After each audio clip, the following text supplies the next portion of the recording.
2 वर्षांपासून अर्धवट अवस्थेत भुयारी गटार योजनेचे काम सध्या जोरात सुरू आहे. या कामासाठी शहरातील सर्वच रस्ते खोदून ठेवण्यात आले आहेत.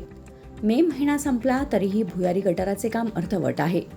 ज्या ठिकाणी काम झालं तेथे डांबरीकरण केले असले तरी संपूर्ण रस्त्याचे डांबरीकरण पालिकेने केले नसल्यामुळे पावसाळ्यात खोपोलीकरांचा प्रवास चिखलातून होणार असल्याची चर्चा सध्या सुरू आहे.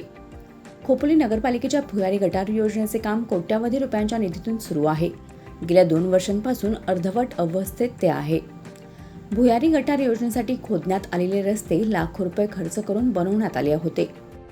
भुयारी गटार योजनेच्या कामासाठी खोदण्यात आलेल्या रस्त्यावर थातूरमातूर डांबराची मलमपट्टी केल्यामुळे रस्ता वर खाली झाल्याने दुचाक्या सरकत आहेत.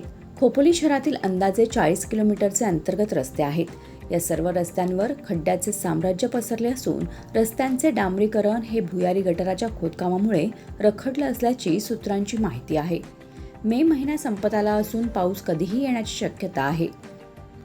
भुयारी गटार योजनेचे रखडलेल्या कामामुळे रस्त्याचे डांबरीकरण झाले नसल्यामुळे पावसाळ्यात खोपोलीकरांसाठी चांगलीच डोकेदुखी ठरण्याची शक्यता आहे.